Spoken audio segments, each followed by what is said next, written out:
Bonus Module 8. The Energy Field. Are you aware of your own energy field and that it shrinks and expands? Well, that has been my experience at least, and I will give you an example. Some years ago, I kept an appointment to provide intuitive consultations for a customer and two of her friends. I left feeling wretched. They were all three particularly negative in outlook and attitude. Also, I had been busy for weeks tuning into a whole lot of different people. But it was only when I called in to the supermarket on my way home that day that I realised that my energy field was massively expanded. Items were falling from shelves as I passed by, and I felt as if I was lumbering around, 10 times bigger than I actually was. I suddenly recognised that my energetic field was swollen and filled with chaos. So I got myself out of there as quickly as I could and went home to sort myself out. I have become more consciously aware of my own energy field and believe that when I am reading others, it is their energy field that I am tuning into rather than their physical body, although some information about the body will also be gleaned. The energy field contains information about that person, like objects floating around. Not an entire record of their existence, but still enough to reveal much about them. This is why geographical distance is not a problem when working intuitively. You may have experienced this yourself, having a sudden strong sense about a friend or family member who lives miles away, and you are proved to be right. We are equipped to be able to connect with the energy field of other human souls and animals, although it requires awareness and practice if we are to consciously utilize that ability. There will always be random connections, of course, but we can learn how to tune in at will to one degree or another. Even objects have an energy field, hence our ability to read them through the art of psychometry. Obviously, something that has been manufactured might not have much to say, but it could be carrying information about the sentient beings who have associated with it. I like to check in with my energy field every now and then and see how it feels. First thing in the morning when I get out of bed, I like to reach up and stretch and then move my arms around. You can feel the subtle softness of your own energetic space, almost like moving your fingers through water.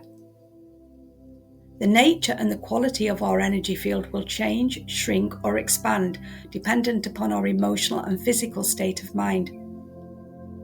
You will already be aware of others' energy fields without even thinking about it, because you'll sense something from them even if they deny that it is so.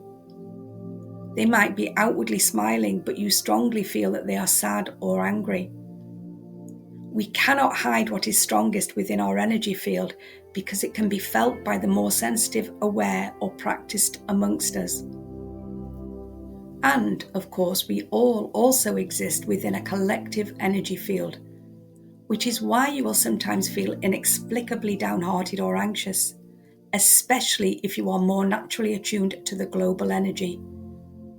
You will be unwittingly picking up on a wave of something that is sweeping through the ether, coming from anywhere on the planet. Or you might have inadvertently touched feels with someone in your vicinity and be picking up on a strong emotion that they are emitting. You can also suddenly experience a pain, such as a headache, again caught from some soul who is oblivious of the impact that they are having. Obviously, it works both ways, which is why it is important to become aware of the quality and nature of our own energy field.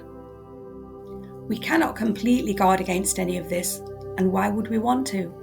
However, when we recognize that association with a certain person or situation only ever leads us to feeling miserable and depleted, we need to consciously limit our contact with them. A lot of spiritually minded people like to imagine a bubble of light around themselves or their loved ones. But I feel that this only works to a certain degree or is not strong enough under certain circumstances. It doesn't hurt, of course, and can definitely help, but it isn't always enough. Science explains that when two particles come together and then pull away, they both take something with them and they both leave something behind. I feel that that is true of human souls too. The needier and more energetically demanding of the pair will probably take away a lot more and leave more density behind. I have been on both sides of that fence throughout my life, and I imagine that you have too. Is it possible to detect the outer edge of a person's energy field? In my experience, yes. Have a friend sit or stand near to you, open your arms wide within their vicinity and very slowly bring them inward, feeling your way in. You will reach a point at which you can physically feel resistance, as if gently pushing against something that cannot be seen. This, in my opinion, is the outer edge of their intense energy field, though I believe it expands beyond that point in a very subtle way. If you repeated this periodically, you would probably find that the wall of resistance has shifted either inward or outward. You can also have a friend sit and place yourself behind or in front of them. Put your hands, palms down, several inches above their head or to each side of their head, and then slowly lower your hands or bring them in until you instinctively feel that you have the right distance gap-wise. Closing your eyes helps to focus on what you are feeling. You can slowly move your hands around their head and shoulders, paying attention to what you are feeling or even seeing in your mind. You will be surprised by what might be revealed, including certain health conditions. You can imagine light or warm energy flowing through your hands into their energy field, especially in those places that feel problematic to you. This is a variation of hands-on healing, although the hands do not touch the physical body. And, talking of the body, be aware of your own. Communicate with it. I was lucky enough to be given a new hip joint last year after walking with a serious limp for a very long time and being in constant discomfort. I mentally thanked my old joint for its years of service, and I remember to say happy birthday to my new joint recently. When meditating, be particularly aware of your body. Relax it as much as you possibly can, allowing tension and anxiety to drain out of you as you sink into the bed or chair. And then pay attention to what is happening. Sometimes I can actually feel my own vibration like a wonderful buzz running through my body. When the energy field is a mess, the body and even the mind tend to be too. However, it is possible to have a body that is in pain whilst the energy field remains relatively healthy.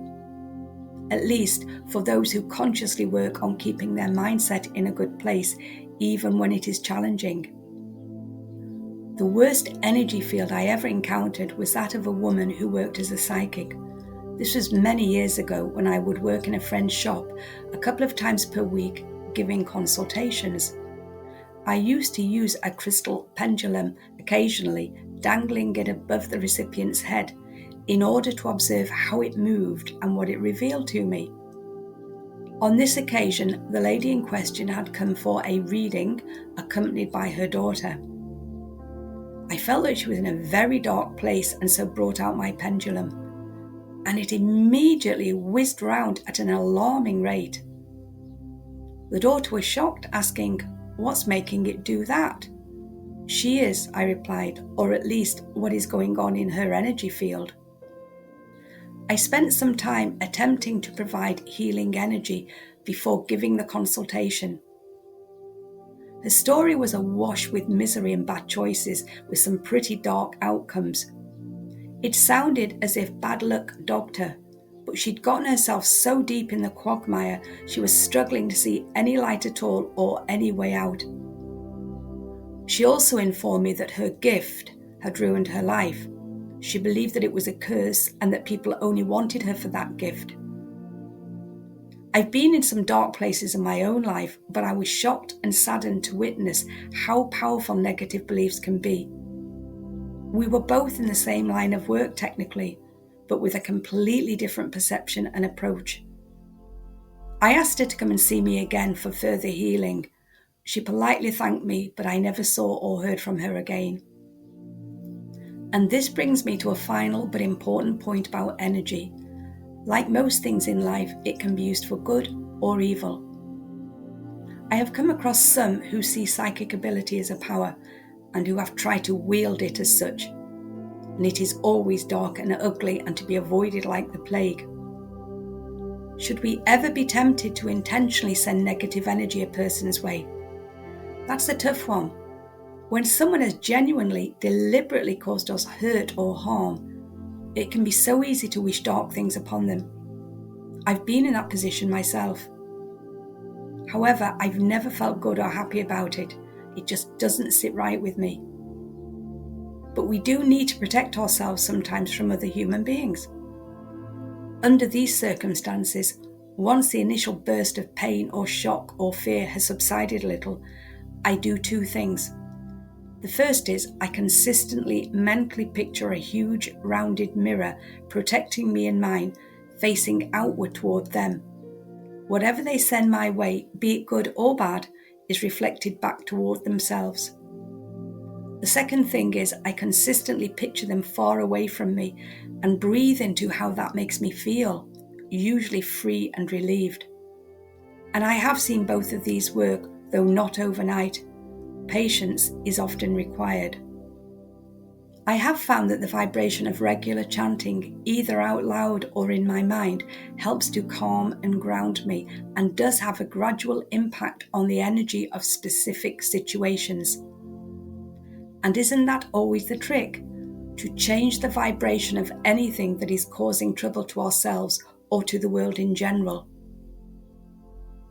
So, here we are at the end of this bonus module.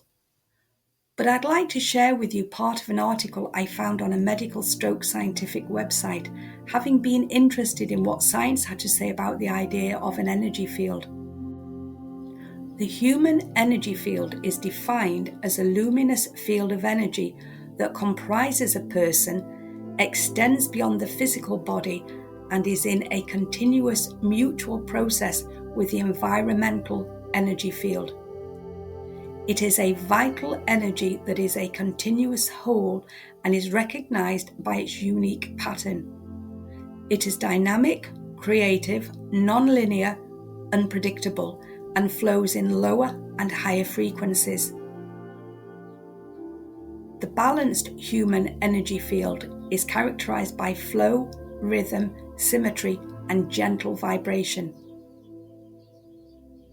Anyway, I hope you have been able to find something within this module that will be useful to you. Bye-bye.